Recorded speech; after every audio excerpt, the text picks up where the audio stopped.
Hi friends, आज के इस वीडियो में हम डिस्कस करेंगे क्लास 9 के हिंदी साहित्य गद्य खंड के क्षितिज बुक के चैप्टर 1, जो कि है प्रेमचंद द्वारा लिखित दो बैलों की कथा। प्रेमचंद का जन्म 1880 के बनारस के लम्ही गांव में हुआ था। 1880 बनारस के लम्ही गांव में इनका जन्म हुआ था। ठीक है। अब उनका मूल नाम धनपत राय था। प्रश्न बने कि उनका मूल नाम क्या था, तो उनका मूल नाम धनपत राय था। प्रेमचंद का बचपन अभावों में बीता और शिक्षा बीए तक ही हो गई थी। तो प्रेमचंद जो थे उनका जीवन मतलब कि बहुत अभावग्रस्त था, बहुत सी कमियां थी, या फिर जीवन में जो सुख चाहिए होता है एक मनुष्य को, वो इतने सुख उन्होंने अपने जीवन में कभी नहीं भोगे। उन्होंने शिक्षा विभाग में नौकरी की, परंतु असहयोग आंदोलन में सक्रिय भाग लेने के लिए सरकारी नौकरी से त्याग पत्र दे दिया और लेखन कार्य के प्रति पूरी तरह से समर्पित हो गए। तो क्या हाल था कि ये एक अध्यापक थे, सरकारी अध्यापक थे, परंतु शिक्षा विभाग में नौकरी कर रहे थे, लेकिन देश के प्रति इतना ज़्यादा ये स्वाधीनता, देश को स्वाधीन कराने के लिए जो क्रांतिकारी के भाव थे या देश की उन्नति के लिए इन्होंने अपने ये नौकरी का भी मतलब इसको भी त्याग दिया उससे, और पूरी तरीके से जो नॉन कॉपरेशन मूवमेंट जिसे बोलते हैं ना कि सहयोग और आंदोलन, जो कि 1920 से 22 तक चला था, तो उसके लिए उसमें अपना सक्रिय भाग देने के लिए इन्होंने अपने सरकारी नौकरी से भी त्याग पत्र दे दिया। फिर सन 1936 में इनकी मृत्यु हो गई। 1936 में इनकी मृत्यु हो गई। प्रेमचंद की कहानियाँ मानसरोवर के 8 भागों में हैं। कितने? 8 भागों में। मानसरोवर के 8 भागों में। किसमें? मानसरोवर के 8 भागों में। ठीक है। अब सेवा सदन, प्रेमाश्रम, रंगभूमि, कायाकल्प, निर्मला, गबन, कर्मभूमि, गोदान उनके प्रमुख उपन्यास हैं। अगर उपन्यास आपसे पूछ लिया जाए तो क्या कुछ भी लिख सकते हो? रंगभूमि लिख सकते हो ना, आप लिख सकते हो गोदान ना, आप लिख सकते हो गबन ना, और आप लिख सकते हो कर्मभूमि और ठाकुर का कुआं। तो ये सब चीज़ें भी इन्होंने रचित की हैं। ठीक है। उसके बाद पत्रिकाओं के संपादन में भी इन्होंने एक महत्वपूर्ण भूमिका निभाई है। कौन से पर? हजम याद रखो, शब्द रखो हजम। ठीक है। हजम में हा से हंस, ठीक, और ज से जागरण और माँ से माधुरी। इन पत्रिकाओं के संपादन में इन्होंने इन पत्रिकाओं का उन्होंने संपादन किया। कथा साहित्य के अतिरिक्त प्रेमचंद ने निबंध एवं अन्य प्रकार का गद्य लेखन भी प्रचुर मात्रा में किया। प्रेमचंद साहित्य को सामाजिक परिवर्तन का सहज सशक्त माध्यम समझते थे। उन्होंने जिस गांव के शहर के परिवेश को देखा और जिया, उसकी अभिव्यक्ति उनके कथा साहित्य में मिलती है। किसानों, मजदूरों की दयनीय स्थिति दलितों का कथा साहित्य में मिलती है। ठीक है। दलितों का शोषण, समाज में स्त्री की दुर्दशा, स्वाधीनता आंदोलन आदि उनकी रचनाओं की। तो मतलब कि भारतीय समाज में जिस समय भारतीय अंग्रेज़ों के पराधीन था या एक परतंत्र देश था, तो जितने भी एक कह सकते हैं कि बाह्य आडंबर या फिर कह सकते हैं कि अतार्किक रीतियाँ प्रचलित थी हमारे समाज में, उन सभी रीतियों का इन्होंने क्या किया, अपरोक्ष रूप से उन्हें मतलब उनके खिलाफ इन्होंने बहुत सी चीज़ें लिखी। जैसे कि बात की जाए किसानों की दुर्दशा, तो अंग्रेज़ी शासन का जो प्रतिक्रिया थी हमारे यहाँ किसानों के लिए, वो बहुत बेकार थी ना, और जो यहाँ औरतों या स्त्रियों की बहुत ज़्यादा दुर्दशा की जाती थी, समाज में जाति पाति भी मानी जाती थी। तो इन सभी चीज़ों का वर्णन इनके कथा साहित्य में देखने को मिलता है। और इस जो ये कथा है, दो बैलों की कथा, इसके माध्यम से, क्योंकि उस समय और आज भी बहुत हद तक भारत एक कृषि प्रधान देश है। कृषि प्रधान देश में किसानों के लिए पशु अत्यंत ही महत्वपूर्ण होते हैं ना, और पशुओं को किसानों की भावनाओं से जोड़कर उन्होंने यहाँ पर स्वाधीनता आंदोलन के लिए भी वर्णन किया है। ठीक है। इन्होंने बताया कि यहाँ जो स्वतंत्रता है वो सहजता या आसानी से नहीं मिलती, इसके लिए आपको लगातार परिश्रम एवं संघर्ष करना पड़ेगा। इस प्रकार परोक्ष रूप से यह कहानी आज़ादी के आंदोलन की भावना से जुड़ी हुई है। इसके साथ कहानी में प्रेमचंद ने पंचतंत्र और हितोपदेश की कथा परंपरा का उपयोग और विकास किया है। आते हैं चैप्टर पे। दो बैलों की कथा। जानवरों में गधा सबसे ज़्यादा बुद्धिहीन समझा जाता है। जब हम किसी आदमी को परले दर्जे का बेवकूफ़ कहना चाहते हैं तो उसे गधा कहते हैं। गधा सचमुच बेवकूफ़ है या फिर उसका सीधापन, उसकी निरापद सहिष्णुता मतलब कि सहनशीलता जिससे कि कोई हानि ना हो से उसे यह पदवी दे दी है, इसका निश्चय नहीं किया जा सकता। गाय सीधी सींग मारती हैं, ब्याई हुई गाय तो अनायास ही सिंघनी का रूप धारण कर लेती है। कुत्ता भी बहुत गरीब जानवर है, लेकिन कभी उससे भी क्रोध आ ही जाता है, किंतु गधे को कभी क्रोध करते नहीं सुना न देखा। जितना चाहो गरीब को मारो, चाहे जैसी खराब सड़ी हुई घास सामने डाल दो, उसके चेहरे पर कभी असंतोष की छाया भी नहीं दिखाई देगी। तो पाठ हमारा शुरू होता है एक जानवर जिसे हम परले दर्जे का बेवकूफ़, सबसे महाबुद्धिहीन मानते हैं, वो है गधा ना। गधे को क्यों मानते हैं बुद्धिहीन? क्योंकि जब भी हम गधे पर कोई भी अत्याचार करते हैं तो वह उसके विपरीत कोई भी प्रतिक्रिया प्रदर्शित नहीं करता है। वह जितने भी अत्याचार कर लो उसे शांत और एक स्थायी भाव से सहन करता है, चाहे उसके लिए वह सुख का भाव हो चाहे दुख का भाव हो, उसके चेहरे से ये बिल्कुल नहीं पता चलता है। तो इसी कारण, क्योंकि वह सहनशील है, वो किसी को हानि नहीं पहुंचाता, तो इसी कारण ऐसा कहते हैं हमारे प्रेमचंद कि गधे को बेवकूफ़ कहा जाता है। उसे किसी भी बुद्धिहीन व्यक्ति के लिए उसका गधे का शब्द प्रयोग किया जाता है। जब भी हम देखते हैं गाय, तो गाय सींग मारती हैं, उन्हें क्रोध आ जाता है, अपना आक्रोश प्रकट करती हैं वो। और कुत्ता यानी कि जितने कुत्ते जो भी होते हैं वो भी मतलब गरीब जानवर है, लेकिन कभी ना कभी अपना क्रोध, अपने जो गुस्सा है या अपनी जो मतलब कभी ना कभी किस कार्य के लिए वो अड़ जाते हैं ना। परंतु गधे में ये क्रोध कभी नहीं देखा। गधा जो होता है वह स्थायी रूप से हर एक भाव, मतलब किसी भी परिस्थिति में एक स्थायी भाव अपने चेहरे पर रखता है।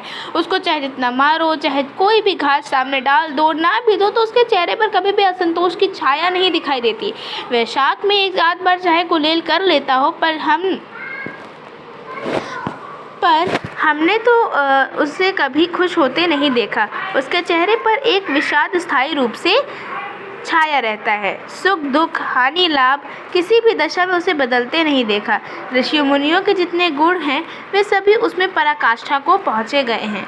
मतलब कि क्या कहा जा रहा है कि वैशाख नंदन, गधे को वैशाख नंदन से संबोधित किया जाता है। तो वैशाख के समय में क्योंकि एक तरीके से वह कभी ना कभी खुशी के मारे खेल लेता हो, क्रीड़ा कर लेता हो, परंतु अन्य ऋतुओं में उसके चेहरे पर क्या रहता है कि एक विषाद का भाव, एक दुखी भाव हमेशा रहता है। सुख दुख हानि लाभ के मतलब कोई भी परिस्थिति हो, उसके चेहरे से वह भाव नहीं बदलता, वह कभी भी असंतोष नहीं प्रकट करता।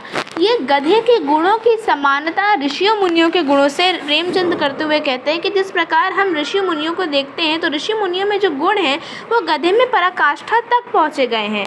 हाँ, पर आदमी उसे बेवकूफ़ कहता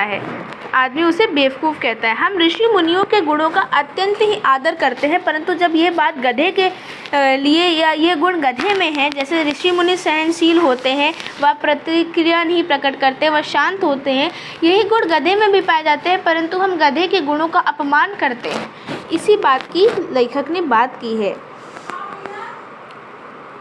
कदाचित सीधेपन संसार के लिए उपयुक्त नहीं है। देखिए ना, भारतवासियों की अफ्रीका में क्या दुर्दशा हो रही है। क्यों अमेरिका में उन्हें घुसने नहीं दिया जाता? बेचारे शराब नहीं पीते, 4 पैसे कुछ समय के लिए बचाकर रखते हैं, जी तोड़कर काम करते हैं, किसी से लड़ाई झगड़ा नहीं करते, 4 बातें सुनकर गम खा जाते हैं, फिर भी बदनाम है। कहा जाता है वे जीवन के आदर्श को नीचा करते हैं। अगर वे भी ईंट का जवाब पत्थर से देना सीख जाते तो शायद सभ्य कहलाने लगते। मतलब कि लेखक कहते हैं कि भारतीयों की भी गधे से कम दुर्दशा नहीं है, क्योंकि भारतीयों में ये गुण बहुत देखा जाता है कि वह सहनशील हैं या उनमें जागरूकता अधिक नहीं है। जितना पाते हैं उसमें वह संतोष करके रह जाते हैं।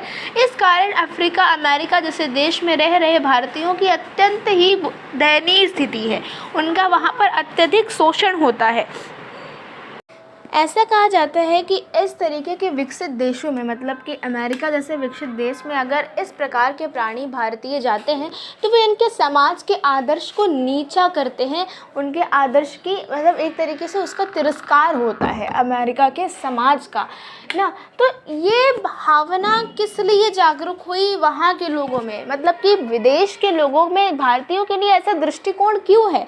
इसलिए ही है क्योंकि जब भी वह उन पर अत्याचार करते हैं तो भारतीय उसके प्रति किसी भी प्रकार की प्रतिक्रिया नहीं प्रदर्शित करते। वे उस अत्याचार को सहन करते हैं, जितना उन्हें मिलता है वह उसे संतोष से अपने पास रख लेते हैं और पाने की इच्छा नहीं रखते, उनमें जागरूकता नहीं है। तो इसी की कमी के कारण उन्हें क्या कहा जाता है कि वे उनके समाज के आदर्श को नीचा गिराते हैं, फिर नीचा करते हैं। तो यही बात कही गई है लेखक द्वारा कि यदि भारतीय भी इस अत्याचार के प्रति अब प्रतिक्रिया देना जान जाते तो शायद वे आज सभ्य कहलाते। जापान भी एक मिसाल सामने है। एक ही विजय पर उसने संसार को सभ्य जातियों में गण्य बना दिया। मतलब कि जब जो जापान है इस पर हिरोशिमा और नागासाकी, हम जानते हैं ना, हिरोशिमा और नागासाकी के द्वारा क्या किया गया था कि अमेरिका ने इस पर बॉम्बिंग की थी ना, एटॉमिक बॉम्ब डाला था, परमाणु बम। तो इसके कारण क्या हुआ था कि जापान में अत्यधिक तबाही देखने को मिली थी, परंतु जापान अपने आप को वापस खड़ा करने में सक्षम रहा। और आज भी जब भी जापान, मतलब एक तरीके से कह सकते हैं कि अर्थक्वेक की सबसे रेड बेल्ट में आता है, यहाँ पर हर साल अर्थक्वेक और सुनामी देखने को मिलते हैं, परंतु वे ये सक्षम है, उसमें यह दक्षता है कि वे अपने आप को फिर से उस स्थान पर खड़ा कर सकता है, अपने आप को उठा सकता है। लेकिन गधे का एक छोटा भाई और भी है और वह उससे कम ही गधा है। कहते हैं कि गधे का एक छोटा भाई और है। कौन है वो छोटा भाई जो उससे कम गधा है? और वह बैल है, वह है बैल। मतलब कि बैल में भी गधे के समान कुछ गुण हैं। जी हाँ, बिल्कुल। जिस अर्थ में हम गधे का प्रयोग करते हैं ठीक उसी से मिलते जुलते अर्थ में बछिया के ताऊ का भी प्रयोग किया जाता है। तो जिस प्रकार जो गधा है वह सहनशील है, ठीक इसी प्रकार जो बैल है ना, बैल, उसके भी जो गुण हैं वो गधे से मिलते जुलते हैं। इस कारण जो बछिया के ताऊ का प्रयोग भी हम मूर्ख व्यक्तियों को संबोधित करने के लिए करते हैं, जिस प्रकार गधे का प्रयोग हम मूर्ख व्यक्तियों को संबोधित करने के लिए करते हैं। कुछ लोग बैल को शायद बेवकूफ़ में सर्वश्रेष्ठ कहेंगे। लेखक का कहना है कि कुछ लोग कहते होंगे बैल सबसे सर्वश्रेष्ठ है बेवकूफ़ों की कैटेगरी में, मगर हमारा विचार ऐसा नहीं है। बैल कभी कभी मारता भी है और कभी कभी अड़ियल बैल भी देखने में आते हैं और कई रीतियों से अपने असंतोष को प्रकट कर देता है, अतएव उसका स्थान गधे से नीचा है। अब देखो, जब भी बैल पर आप अत्याचार करोगे तो कुछ हद तक वह सहन कर लेगा, परंतु एक समय बाद अपने आक्रोश को, अपने क्रोध को वह प्रकट करेगा। किस प्रकार से? काम के लिए अड़कर, वो काम के लिए अड़ जाएगा, काम नहीं करेगा वो ना। तो इस प्रकार से वह अपने क्रोधित भाव को प्रकट करता है कि सही में वह क्रोध कर रहा है। परंतु जब भी ये गधे की बात करें तो गधा, चाहे उस पर कितना भी अत्याचार करो, गधा किसी भी प्रकार की प्रतिक्रिया नहीं देता है। इसी के कारण गधे का स्थान मूर्खों में सर्वश्रेष्ठ माना गया है, परंतु बैलों का नहीं। तो लेखक के अनुसार ऐसा मानना गलत है कि बैल मूर्खों में सर्वश्रेष्ठ पशु है। नहीं, गधा सबसे है। क्यों है? क्योंकि उसके अंदर ये सहिष्णुता के भाव हैं, संतोष के गुण हैं। अब हमारी शुरू होती है असली कहानी। झूरी काछी के दोनों बैलों के नाम थे हीरा और मोती। दोनों पछाई जाति के थे, देखने में सुंदर, काम में चौकस, डील में ऊंचे। बहुत दिनों साथ रहते रहते दोनों में भाईचारा हो गया था। दोनों, चलिए बस यहाँ तक। तो क्या कहा जा रहा है कि झूरी काछी कौन थे? झूरी काछी दोनों बैल, जो बैल थे, इसके जो मालिक थे या बैलों के जो स्वामी थे, उनका नाम था झूरी काछी। और उनके पास कितनी बैलें थी? 2 बैल थी। कौन थे? हीरा और मोती। यानी कि झूरी काछी के 2 बैल हीरा और मोती थे और दोनों पछाई जाति के थे। पछाई जाति कह सकते हैं कि एक प्रकार की ब्रीड होती है। हाँ, तो दोनों बैल पछाई जाति के थे और पछाई जाति को बैलों की एक अच्छी जाति, सबसे अच्छी जातियों में से एक माना जाता है। ठीक है, तो इनकी जो डील थी, ये जो इनकी कद थे, इनकी जो डील थी, कद थी, ये बहुत ऊंची थी। ये देखने में बड़े ही सुंदर दिखते थे, काम में अत्यंत चौकन्ने, चौकस मतलब चौकन्ने रहते थे। ठीक है, चौकस मतलब चौकन्ने। ठीक, हाँ, और बहुत दिनों साथ रहते क्योंकि यह एक साथ, दोनों बैल एक साथ ही रखे जाते थे। तो इनमें भाईचारा, आत्मीयता हो गई, अपनेपन का एक भाव आ गया, भाईचारा हो गया, और दोनों आमने सामने या आसपास बैठे एक दूसरे से मूक भाषा में विचार विनिमय करते थे। तो लेखक की ये भावना तो देखिए कि जिस प्रकार हम मनुष्य अपने भाव को या अपने दुख को या अपने सुख को अपने मित्र से, अपने किसी करीब व्यक्ति से या अपने ऐसे व्यक्ति से जिससे हमें अत्यंत ही आत्मीयता हो या जिस पर हमें बहुत ज़्यादा विश्वास हो, तो उससे अपने भावों को हम प्रकट करते हैं, अपने मन की बातों को रखते हैं उसके प्रति बोल करके ना। लेकिन देखिए, लेखक कहते हैं कि ये दोनों में इस प्रकार का भाईचारा था कि अगर वे बोलने में भी सक्षम नहीं थे तो वो एक दूसरे के सामने बैठकर एक दूसरे से मूक भाषा में, मतलब बिना शब्दों का प्रयोग किए, क्या मूक भाषा में विचार विनिमय करते थे, विचारों का आदान प्रदान करते थे। एक दूसरे की मन की बात कैसे समझ जाता था हम नहीं कह सकते, मतलब कि एक बैल दूसरे की बैल की मन की बात कैसे समझ जाता था, इसका किसी भी प्रकार से वर्णन नहीं किया जा सकता। अवश्य उनमें कोई ऐसी गुप्त शक्ति थी जिससे जीवों में श्रेष्ठता का दावा करने वाला मनुष्य वंचित है। यहाँ पर लेखक कहते हैं कि पशु जगत में या जीव जगत में सबसे सर्वश्रेष्ठ व्यक्ति या सर्वश्रेष्ठ प्राणी मनुष्य कहलाता है, परंतु मनुष्य को भी अपने मन के भावों को प्रकट करने के लिए शब्दों का प्रयोग करना पड़ता है। और जब बात करें हम बैलों की या किसी अन्य जानवर की, तो वे बिना शब्दों के प्रयोग किए मूक भाषा में अपने विचार को विनिमय कर लेते हैं, आदान प्रदान उसका कर लेते हैं। तो ये एक प्रकार की ईश्वर द्वारा दी गई गुप्त शक्ति है जिससे कि जीवों में सर्वश्रेष्ठ मनुष्य वंचित हैं, उन्हें यह सुख या गुण नहीं मिला है। दोनों एक दूसरे को चाट कर और सूंघ कर अपना प्रेम प्रकट करते, कभी कभी दोनों सींग भी मिला लिया करते थे, विग्रह के नाते से नहीं, विग्रह मतलब लड़ाई के नाते से नहीं, केवल विनोद के भाव से, आत्मीयता के भाव से, जैसे दोस्तों में घनिष्ठता होते ही धौल धप्पा होने लगता है। तो यह कहते हैं कि दोनों एक दूसरे को चाट चूट कर अपना प्रेम प्रकट करते थे ना, मतलब कि आत्मीयता को व्यक्त किया गया है कि किस प्रकार वो अपने प्रेम को प्रकट करते थे। तो ये उत्तर आप लिख सकते हैं अगर प्रश्न बने कि दोनों बैल एक दूसरे के प्रति अपना प्रेम कैसे प्रकट करते थे, ये सब लिख सकते हैं। कभी कभी दोनों सींग मिलाकर लिया करते थे, विग्रह के नाते से नहीं, मतलब कि जब ये दोनों, मतलब जो भी कोई दोस्त बनते हैं तो फ्रेंडशिप में क्या होता है कि दोस्ती में क्या होता है, मित्रता में क्या होता है कि थोड़ा बहुत धौल धप्पा लड़ाई होती है, पर ये लड़ाई विद्रोह की भावना से नहीं होती है या अलगाव की भावना से नहीं होती, बल्कि एक तरीके से आत्मीयता या अपनेपन की मजाक में जो लड़ाई होती है वही।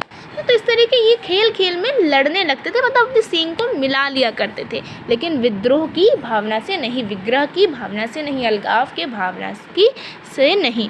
इसके बिना दोस्ती कुछ फुसफुसी सी, कुछ हल्की सी लगती है, मतलब कि ऐसा अगर कोई भी व्यक्ति आपसे केवल मीठे मीठे स्वर में बात करे तो ऐसा लगता है कि वो आपसे कोई ना कोई चीज़ चाहता है, वह किसी न किसी स्वार्थ के कारण आपसे मित्रता कर रहा है ना। तो ऐसे केस में अगर आपका कोई मित्र है जिससे आपकी कभी ना कभी लड़ाई होती है मजाक में ही, तो वो आपका सच्चा मित्र है प्रेमचंद के अनुसार, जिस पर ज़्यादा विश्वास किया नहीं जा सकता। जिस वक्त ये दोनों बैल या हल या गाड़ी में जोत दिए जाते तो गर्दन हिला हिलाकर चलते, उस वक्त हर एक की चेष्टा होती कि ज़्यादा से ज़्यादा बोझ मेरी ही गर्दन पर रहे। दिन भर के बाद दोपहर या संध्या को दोनों खुलते तो एक दूसरे को चाट चूट कर अपनी थकान मिटा लिया करते थे। नाद में खली भूसा पड़ जाने के बाद दोनों साथ उठते, साथ नाद में मुँह डालते और साथ ही बैठते। एक मुंह हटा लेता तो दूसरा भी मुंह हटा लेता था।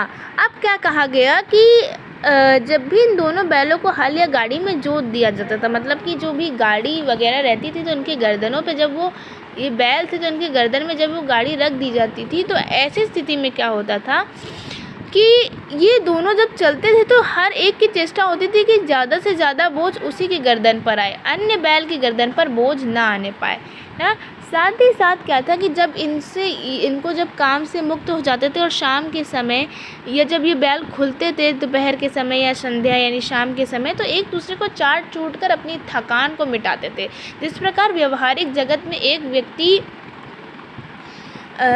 मतलब किसी भी प्रकार से अपनी शारीरिक थकान को मिटाने के लिए अन्य मतलब नाना प्रकार के उपायों को मतलब ट्राई करता है, तो किसी प्रकार जो ये पशु जगत में क्या होता है कि वे क्योंकि वह इस कार्य में सक्षम नहीं होते कि वो किसी की थकान को मिटा सके, तो ऐसी स्थिति में वे एक दूसरे को चाट चूट कर अपनी थकान को मिटा लेते थे। और जब भी नाद में खली या भूसा डाल दिया जाता, उनके खाने योग्य वस्तुएं डाल दी जाती थी, तो दोनों एक साथ वहाँ पर खाते थे और जब एक मुंह हटाता था तो दूसरा भी हटा लेता था।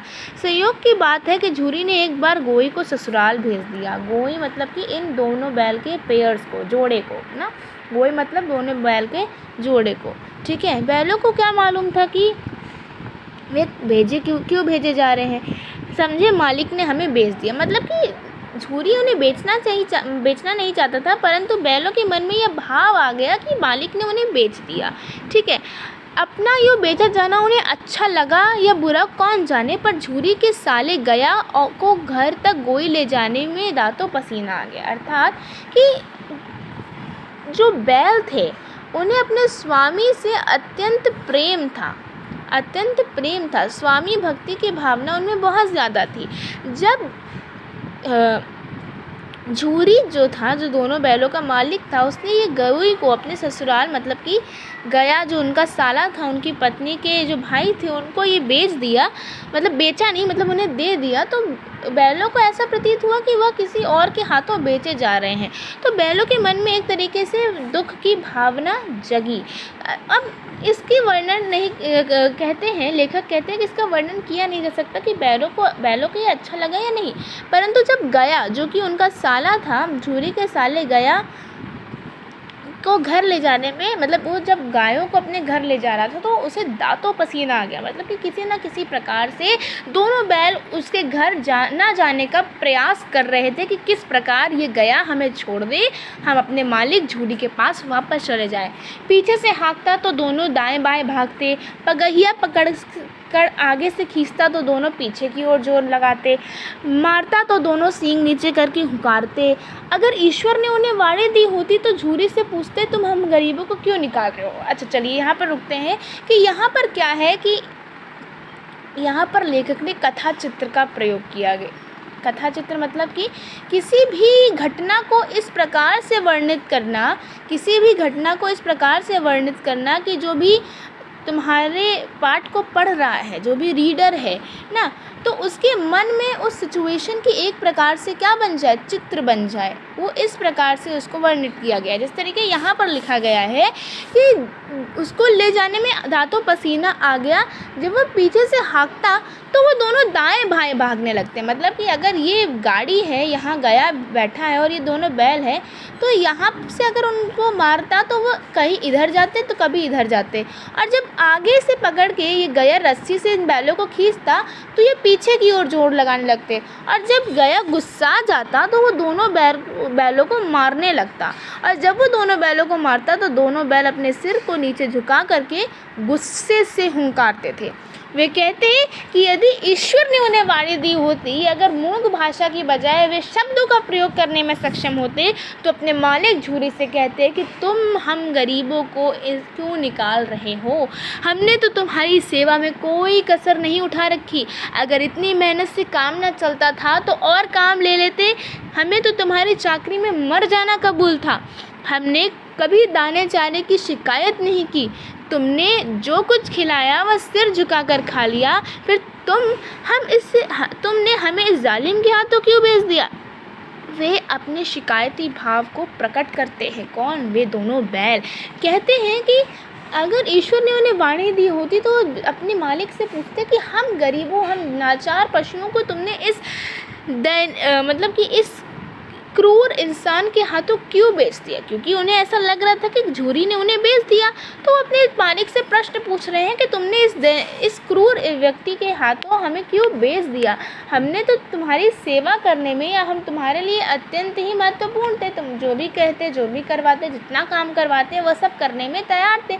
यहाँ तक कि तुम्हारी सेवा में वो हमें मर जाना कबूल था। हम अपने प्राणों का भी त्याग दे सकते थे तुम्हारे लिए, परंतु तुमने हमें इस क्रूर व्यक्ति, किसी अपरिचित व्यक्ति के हाथों बेचना सही क्यों समझा ना?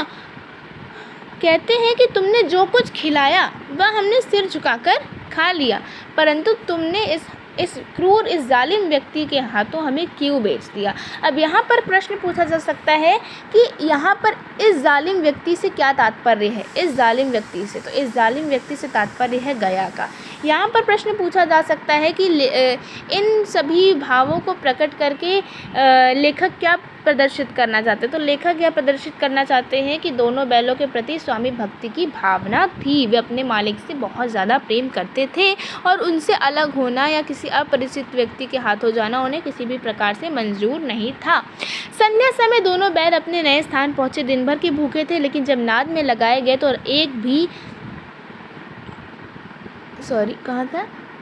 एक ने भी उसमें मुंह न डाला। दिल भारी हो रहा था, जिससे उन्होंने अपना घर समझ रखा था वह आज उनसे छूट गया। एक नया घर, नया गांव, नए आदमी, उन्हें सब बेगाने से लग रहे थे। मतलब कि संध्या समय, शाम के समय जब दोनों बैल अपने नए स्थान पहुँचे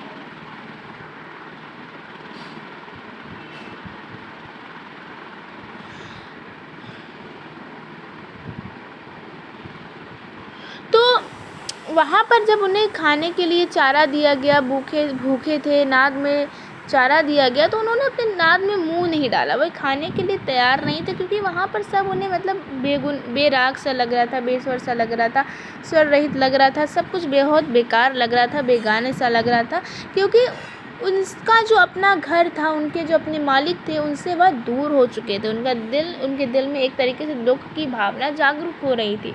वे स्वतंत्रता पाना चाह रहे थे, किससे? इस गया के हाथों। दोनों के ने अपनी मूक भाषा में सलाह करी, एक प्लानिंग बनाई, एक सलाह बनाई कि एक दूसरे को कनखियों से देखा और लेट गए। क्या कहा कि दोनों ने एक दूसरे को कनखियों से देखा और लेट गए। जब गांव में सोता पड़ गया तो दोनों ने जोर मार कर पगहे तुड़ा डाले और घर की तरफ चले।